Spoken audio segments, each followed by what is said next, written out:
Isang mapagpalang umaga po sa ating lahat, mga kapatid ko kay Kristo, mula sa The Solid Rock Morning Devotion. Isang kagalakan na muli tayo ay makapagbulay-bulay sa salita ng Panginoon sa umagang ito. Mga ilang minutong pagbubulay-bulay ng mga salita ng Panginoon upang papurihan at sambahin ang ating Panginoong Hesukristo. Ang ating pong pagbubulay-bulayan ngayong umaga ay matatagpuan sa Juan, Kabanata 1, talatang 11 hanggang 13. Ito ang sinasabi. Pumunta siya sa kanyang bayan, ngunit hindi siya tinanggap ng sarili niyang kababayan. Subalit ang lahat ng tumanggap at sumampalataya sa kanya ay binigyan niya ng karapatang maging mga anak ng Diyos. Sila ay naging mga anak ng Diyos hindi dahil sa isinilang sila ayon sa kalikasan o sa kagustuhan o sa kagagawa ng tao, kundi ayon sa kalooban ng Diyos. Pinagpala na po tayo sa pagkabasa at pagkarinig ng kanyang mga salita. Tayo po ay manalangin. Ama naming Diyos na mapagmahal, narito kami sa iyong harapan upang ikaw, Diyos, ay sambahin sa Espiritu at sa katotohanan. Salamat, Panginoon, sa iyong walang katapusang pag-ibig na inialay ninyo sa amin. Aming itataas sa inyo ang aming mga kapatid, kababayan, kaibigan, lalo na ang iyong mga anak sa pananampalataya na nangangailangan ng kagalingan dahil sa mga karamdaman. Marami pong nagkakasakit sa panahon ngayon dahil tulad ng ubo, sipon, hypertension, diabetes, at iba pa, Panginoon, na nagkakasakit. Abutin mo po sila, O Diyos, at ibalik mo ang kanilang mga lakas na nawala dahil sa karamdaman. At pagalingin mo sila, O Diyos. Amin nilalapit sa inyo ang aming mga kaibigan na naghanap buhay sa mga lansangan na sila'y ingatan at proteksyonan mo sa mga masasama. Amin nilalapit sa inyo ang aming mga kapatid na mangingisda na sila ay ingatan mo sa laot ng karagatan. Tulad ng pag-iingat mo sa iyong mga apostol na naroon sa laot, na ang malakas na hangin ay kanilang naranasan at ito yung pinahinto.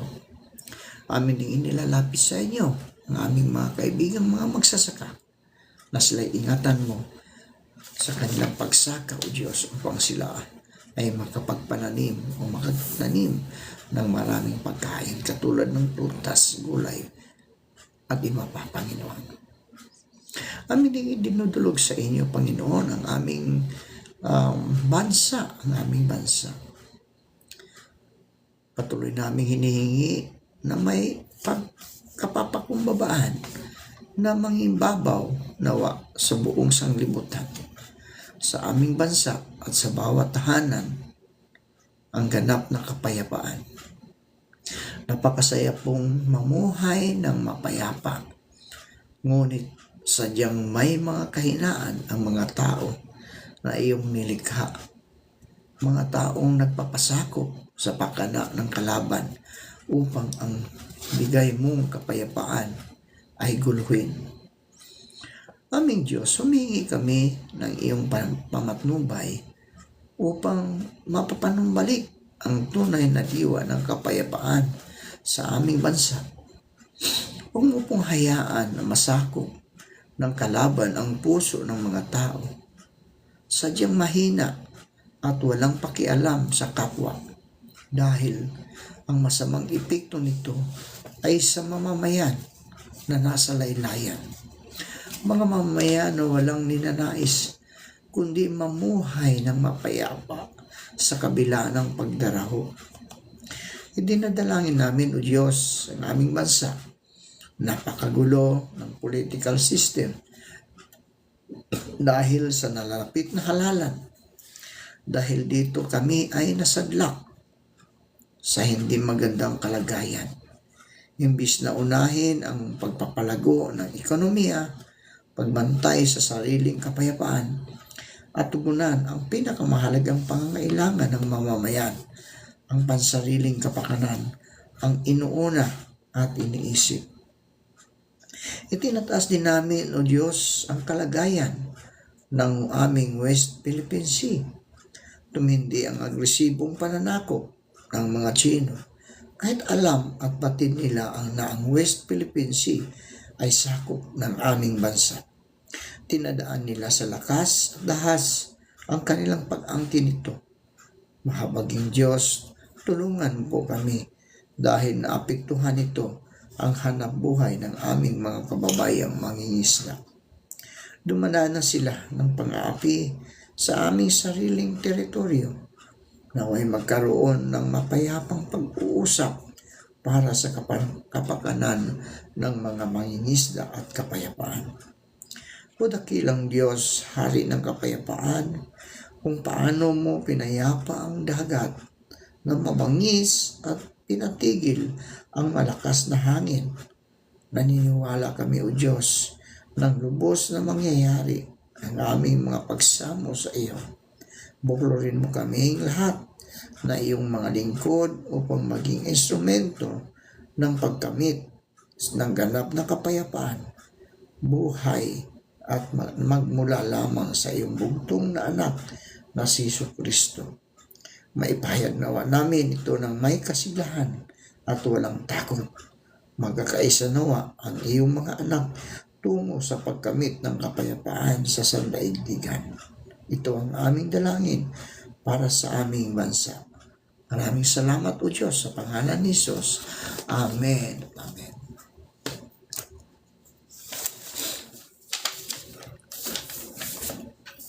May iba't ibang pagtugon ang mga tao sa pagpapakasakit ng Panginoong Jesucristo.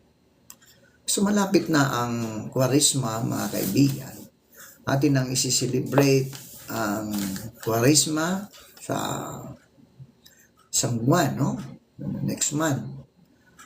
At ito po ay paggunita ng pagtubo sa atin ng ating Panginoong Jesucristo doon sa krus ng Kalbaryo.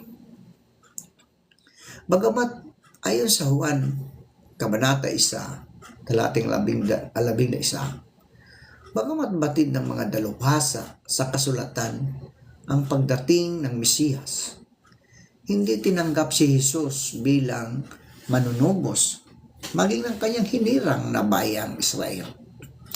Ang pagtanggap dito ay may pagsasalarawan, kagaya ng mga bukas na braso at palad upang yakapin at salubungin ang dumarating. Sa Juan, Kabanata 1, 12, magandang basahin ang pagkakasalin ng ang Biblia, 2nd edition, sa talatang ito. Subalit, ang lahat ng tumanggap sa kanya ay sumampalataya sa kanyang pangalan, ay kanyang pinagkalooban sila ng karapatang na maging mga anak ng Diyos. Napakaganda, mga kaibigan.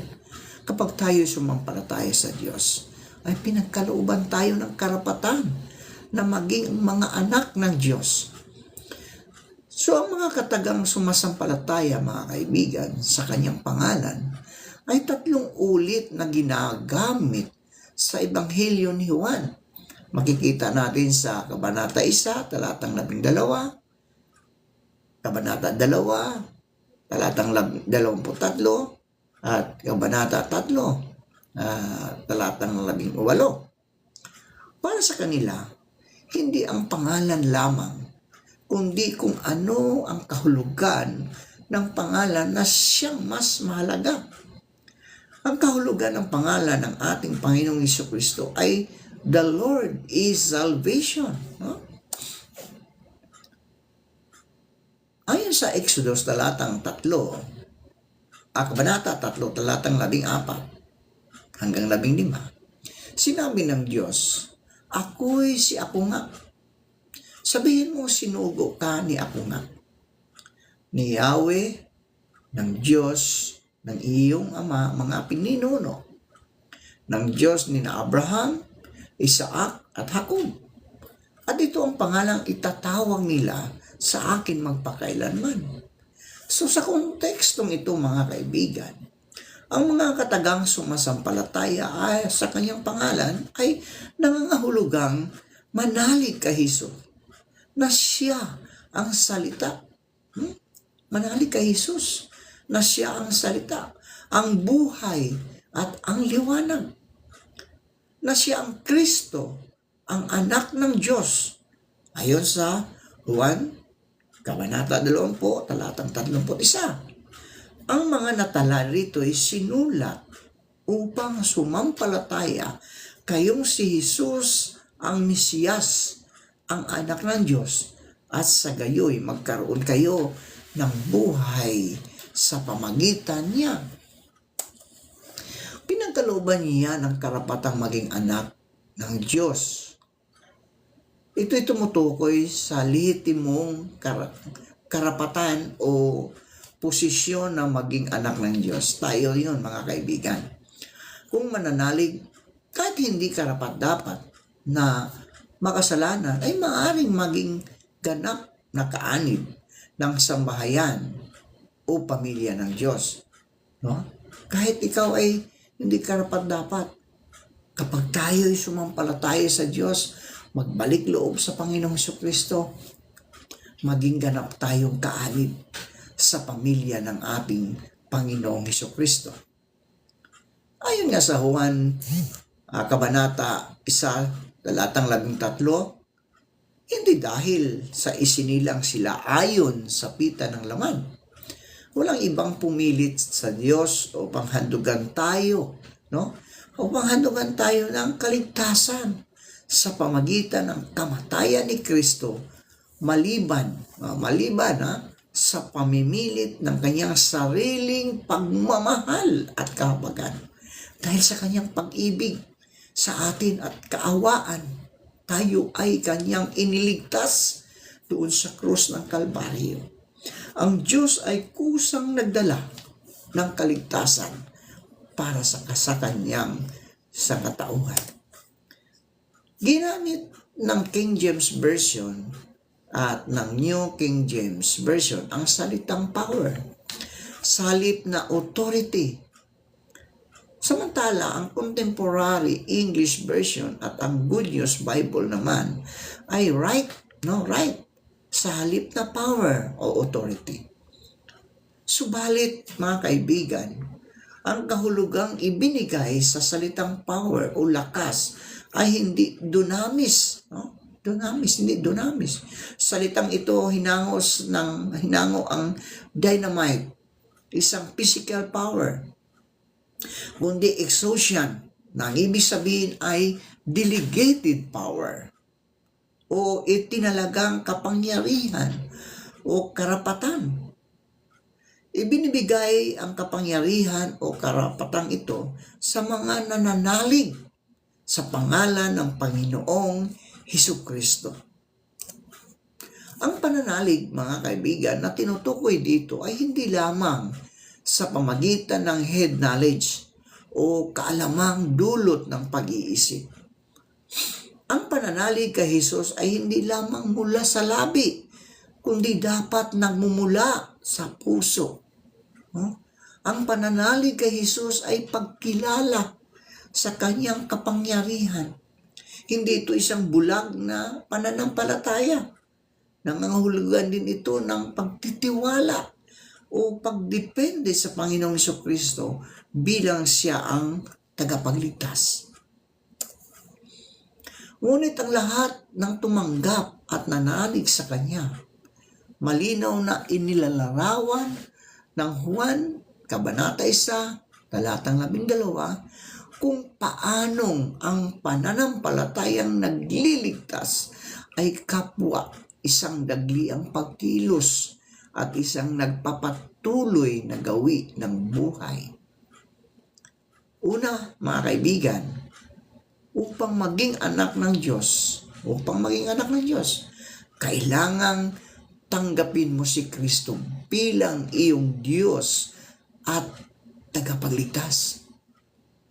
Ito ay nangangahulugan ng isang tiyakang pagkilos ng pananampalataya.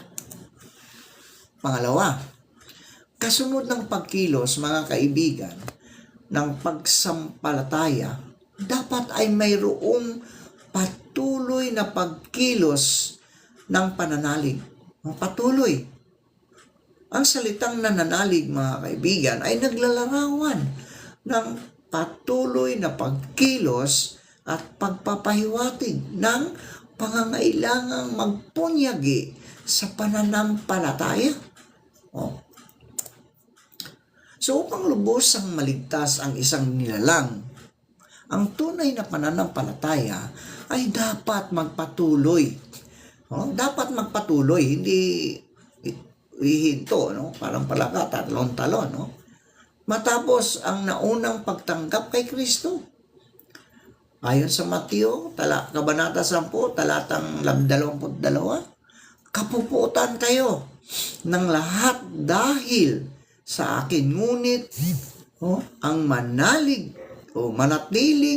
tapat, manatiling tapat hanggang wakas ang siyang maliligtas. Ayon sa Mateo, Kabanata 24, talatang 12 hanggang 13. Ang kasama ay lalaganap. Makikita naman natin ngayon, mga kaibigan, ang kasama ay lalaganap. Manlalamig ang pag-ibig ng marami. Ngunit ang manatiling tapat hanggang wakas ang siyang maliligtas. Kaya mga kaibigan, magpatuloy tayo sa ating pananampalataya. Huwag tayong huminto kung mayroon ng mga bagyo sa ating mga buhay, karamdaman, problema. Mga kaibigan, hayaan mo na si Kristo na siyang magbigay ng solusyon sa mga problema na kinakaharap natin. Ipakatiwala mo sa Diyos. Huwag mo lang putulin, ang iyong pananampalataya. Patuloy kayong manampalataya. Patuloy kayong manalig sa Diyos upang tayo ay maliligtas. Ayon sa Kolosas, Kabanata 1, talatang 21 hanggang 23, dati, kayo'y malayo sa Diyos at naging kaaway niya dahil sa inyong kasamaan. Okay. Ngunit dahil sa kamatayan ni Kristo, ginawa niya kayong mga kaibigan upang makaharap sa Kanya ng walang kapintasan, banal, at walang pati. Subalit, kailangan kayong manatiling tapat, sa salitang manatiling tapat, at matatag sa inyong pananampalataya, at huwag bayaang mawala ang pag-asang dulot ng mabuting balita na inyong narinig. Sa Hebreo Kabanata 3, subalit si Kristo ay tapat bilang anak, na namumuno sa sambahayan ng Diyos. At matibay ang ating pag-asa at hindi natin ito ikinahihiya. Mga kapatid, mga kaibigan, ingatan ninyong huwag sumama ang sino man sa inyo at mawalan ng pananampalataya hanggang sa talikdan ng ang Diyos na buhay. Sa halip, magpaalalahanan kayo araw-araw habang may panahon pa, mga kaibigan, upang ang sinuman sa inyo'y di madaya at maging alipin ng kasalanan. Sapagkat tayong lahat ay kasama ni Kristo kung manatili tayong matatag hanggang wakas sa ating pananalig sa Kanya.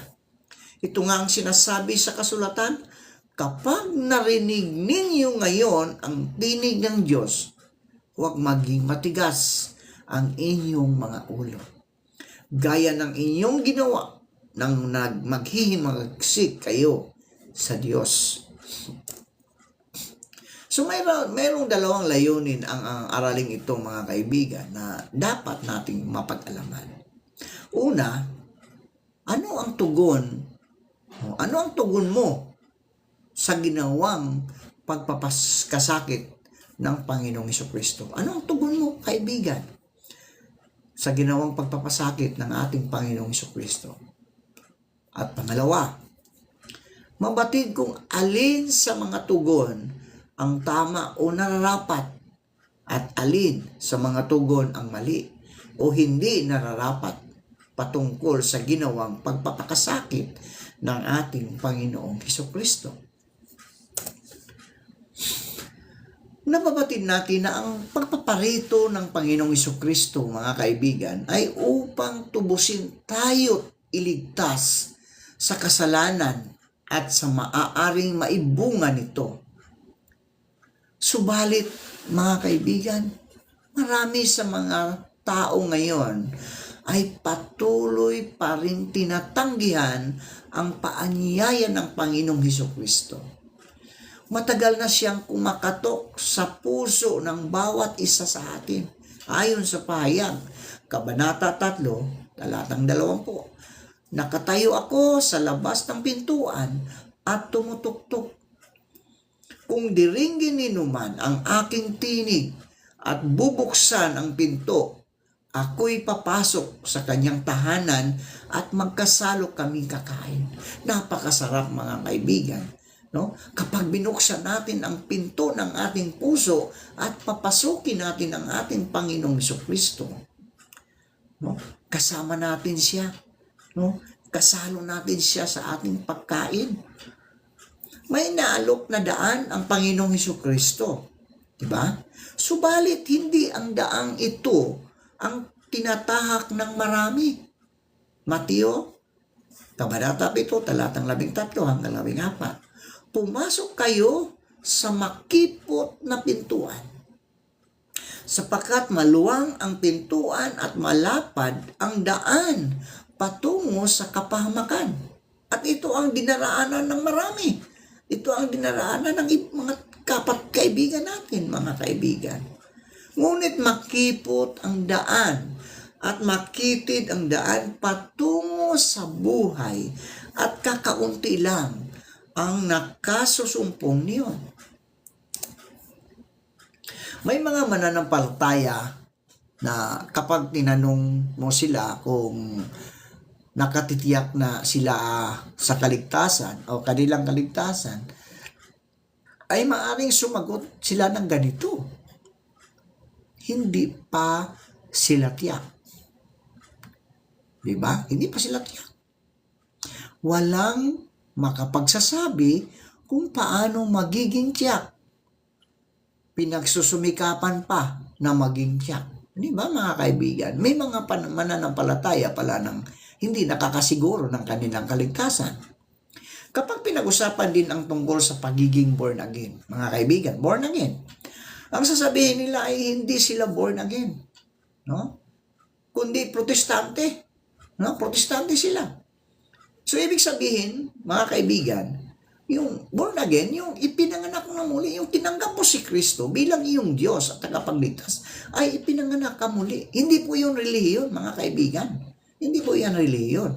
Kung hindi, pag tinanggap mo si Kristo bilang iyong Diyos at tagapagligtas, ay yun, ipinanganak ka muli. Kasi yung dati mong pagkatao, ay iniwanan mo na. Kung ikaw ay pasaway, ay iniwanan mo na ngayon, bago ka na, naging maayos ang buhay mo, sumunod ka na sa kalooban ng ating Panginoong Hesukristo.